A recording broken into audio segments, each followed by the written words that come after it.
ఇదొచ్చేసి Thursday రోజు mini vlog అనమాట. మా హస్బెండ్ కోసం ఒక షర్ట్ అయితే బుక్ చేశాను మ్యాక్స్‌లో. ఎవరైనా సరే వాళ్ళ దగ్గర డబ్బులుంటే వాళ్ళకి కావాల్సిన డ్రెసెస్ అయితే బుక్ చేసుకుంటారు. నేనేంట్రా అంటే మా హస్బెండ్‌కి కావాల్సినటివి నేను తెలుసుకొని ఆర్డర్ పెడుతూ ఉంటాను. ఈసారి ఏమైందిరా అంటే చేలో దిష్టి బొమ్మకి తగిలిచ్చినట్టుందంట ఈ డ్రెస్సు. అందరూ పడి పడి నవ్వారు. మీడియం సైజ్ పెడితే పెద్ద సైజ్ వచ్చేసిందనమాట. ఇదొచ్చేసి ఫ్రైడే మార్నింగ్ 4:30, 4 అలా అవుతుందనమాట. పొద్దున్నే మా హస్బెండ్, మా అత్త ఇద్దరు కలిసి మైసూర్‌కి వెళ్తూ ఉన్నారు. ఇంకా మా అత్త చీర కట్టడంలో హెల్ప్ చేయమంటే ఈ విధంగా హెల్ప్ చేశాననమాట. మా హస్బెండ్‌వి అన్నీ సడన్ ప్లానింగ్సే ఉంటాయి.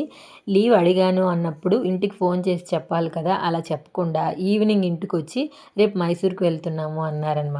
మా అత్త ఏంట్రా అంటే ముందు హెడ్ బాత్ కూడా చేయలేదు.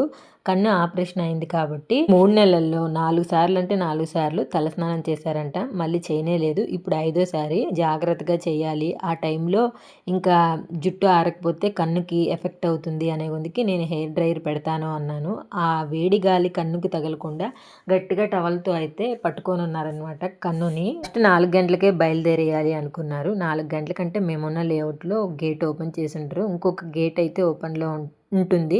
బట్ ఏంట్రా అంటే బండిలో వెళ్ళాలి. బండి అక్కడ పెట్టడానికి కుదరదు. ఈ గేట్ దగ్గర ఏంట్రా అంటే మేమైతే గోడెక్కి దూకేస్తాము. అత్త దూకలేరు కదా! అందుకని 5 గంటలకు బయలుదేరారు.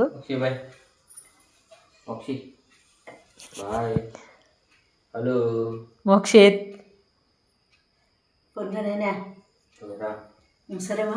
సరే చలికేమో ఆ ఖర్చీప్ ఉంది ఇచ్చేవేపోని సరే సరే సరే సరేలే కానీ సరే అత్త సరే. మా హస్బెండ్‌కి కుళ్ళు జోకులు ఎవ్వరైనా సరేనండి ఇట్టే వేసేస్తూ ఉంటారనమాట. ఇంకైతే వీళ్ళు బయలుదేరిపోయారు. కాకపోతే చాముండేశ్వరి అమ్మవారి గుడి దగ్గర చాలా టైం వేస్ట్ అయిపోయిందంట. సాయంత్రం 4 గంటల వరకు అక్కడే ఉండిపోయాము అని నాకు ఫోన్ చేశారు.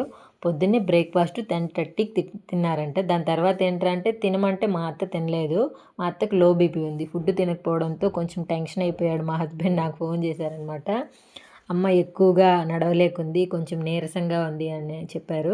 దాని తర్వాత అక్కడ కొబ్బరి నీళ్ళు ఏదైనా ఉంటే తాపిచ్చంటే మళ్ళీ కొబ్బరి నీళ్ళు తాగి దాని తర్వాత కొంచెం ఫుడ్ తిన్నాక మైసూర్ ప్యాలెస్కి వెళ్ళి బయట వరకే లైట్ షో చూసి వచ్చారంటే లోపలికి వెళ్ళలేదు. ఎందుకంటే మా అత్త హెల్త్ సహకరించలేదు. అందుకనే ఇట్లా చూసుకొని దాని తర్వాత ఇంటికైతే వచ్చేసారు. రాత్రి 12:30కి ఇంటికి వచ్చారు. మెజెస్టిక్ నుంచి ఇంటికి క్యాబ్ బుక్ చేసుకొని వచ్చారనమాట. ఆ టైంలో ఏమీ దొరకలేదు వాళ్ళకి.